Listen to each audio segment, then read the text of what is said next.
I would like to introduce our guest of honor, Congressman Honorable Alan Lowenthal. He earned his PhD from Ohio State University and was a professor at the California State University in Long Beach here in community psychology from 1969 to 1998. Currently, he is the representative of the California 47th District and co-chairs of the Congressional Cambodian Caucus.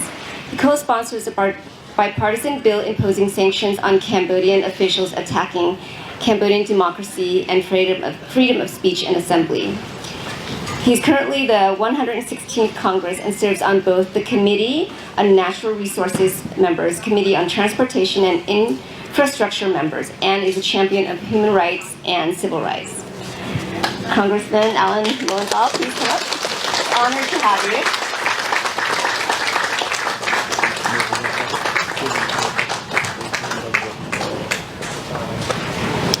Thank you. I have a few notes. First, I want to thank the organizers, everyone who has spoken. I am truly humbled to be here, to see so many people who want to stand up and fight for human rights and democracy. I applaud you, not just myself, because you're the ones that will bring about democracy, and I will help to fight for that in the Congress, but we're together on this issue. I'm very proud to represent the 47th Congressional District.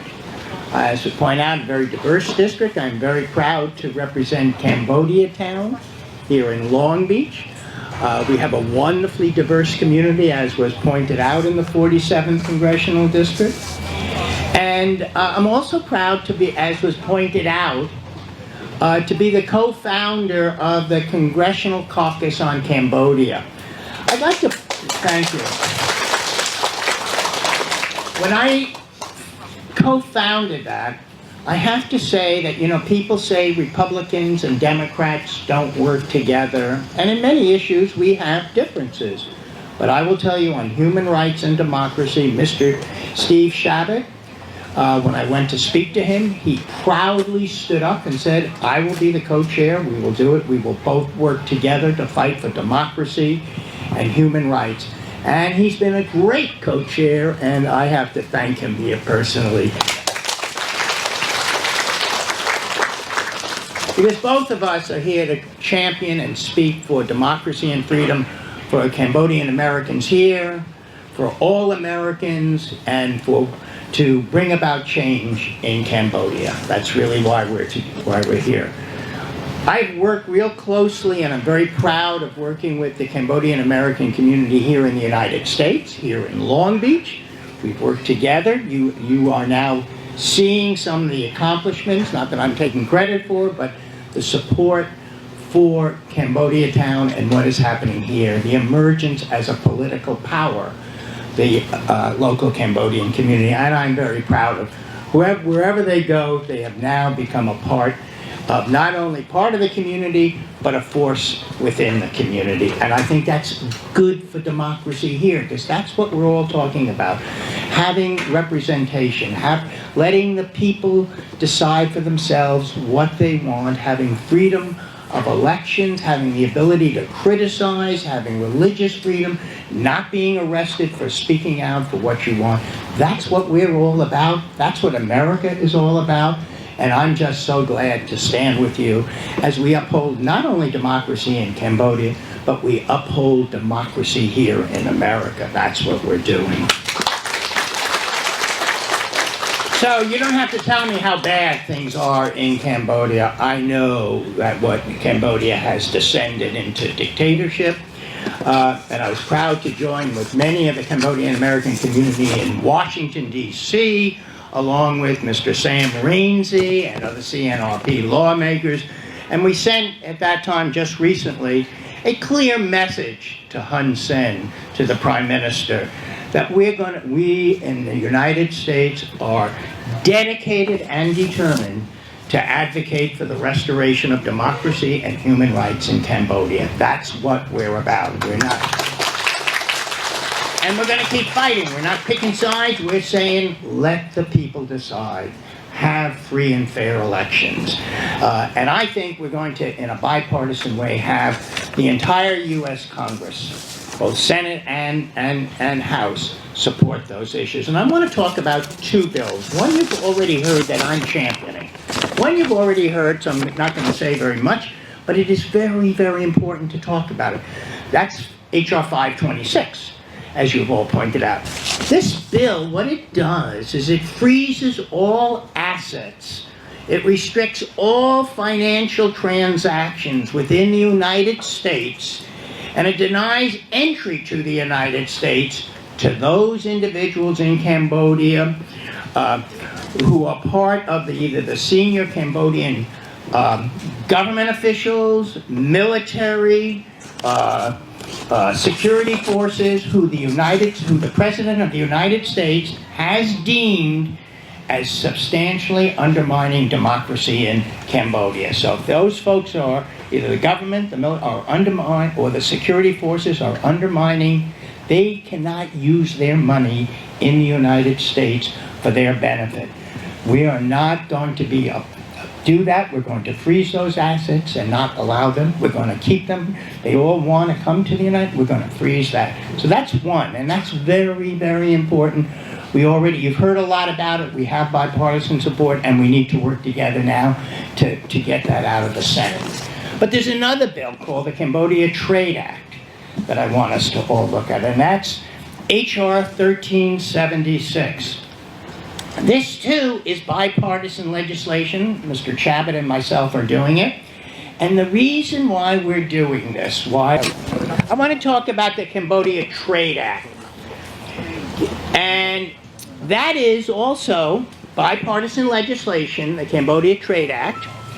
And it requires the Trump administration to review the preferential trade treatment that Cambodia receives, which allows the government of Cambodia not to have to pay any tariffs on goods that it exports to the United States. So in helping Cambodia develop, both the United States and the European Union have given Cambodia preferential trade agreement because we wanted Cambodia to do well. But that was given after the Paris Agreement, when Cambodia committed itself to free and fair elections, which we know now Cambodia has walked, and Hun Sen has walked away from free and fair elections. So, in consultation with leadership in the European Union, who also has preferential trade agreement with Cambodia, and the United States in the discussion, we have decided, and there are bills now in the House, which I am championing, and in the United States Senate, the exact same bill, which is being led by bipartisan group. We have a bipartisan in the House, and that's Senator Ted Cruz has introduced it, and Senator Chris Coons, Democrat and Republican, have come together to say, Mr. President, you've got to look at and review and decide whether Cambodia's preferential trade privileges should be withdrawn, suspended, or actually limited. As I mentioned, specific products from Cambodia can enter the United States duty-free. It has received this preferential treatment since 1997. And presently, Cambodia exports a little under $200 million a year worth of goods to the United States and doesn't pay any tariffs and gets preferential treatment above other countries. Well, if we're going to give, and I think we should be, because it's a young nation, to give it preferential treatment, we think that Cambodia has to live up to why we did this, and that's democracy and freedom and fair elections, and they have not done that. So we have to really re-examine and come back whether, until they do that, they should not be getting preferential trade agreement.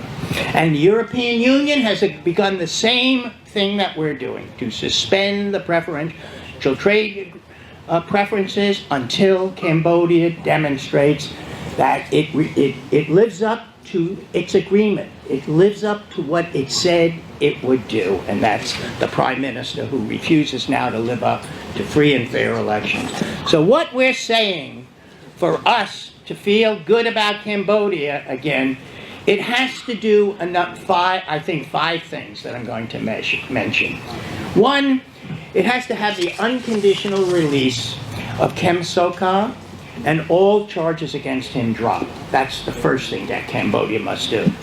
It must have a full restoration of real multi-party democracy in Cambodia. It must have full restoration of press freedom and civil societies, independent journalists, media outlets, and non-governmental organizations must be allowed to operate freely and without government control.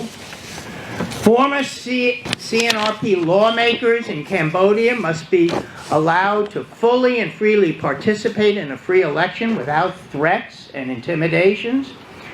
And self-exiled opposition CNRP lawmakers, people who have left, including Sam Rainsy and other members of the parliament, must be allowed to freely return to Cambodia and all charges against them dropped. That's what we stand for now.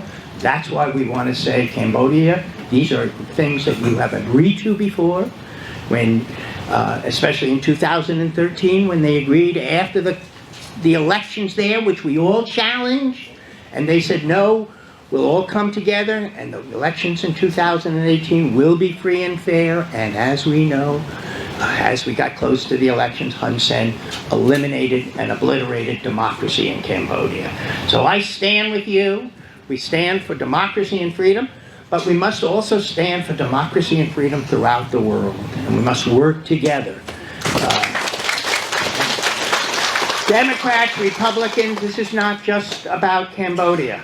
This is about standing up for what we truly believe is important for the preservation of freedom and democracy. And unless we all work together, whether it's Cambodia, whether it's in Vietnam, whether it's in China, and don't stand together for human rights and freedom, we're weaker. We must join with everyone, and that must be the message from the United States. And Mr. Shabbat and I in the Cambodian are making that the message in the United States Congress. Thank you, and I'm truly honored.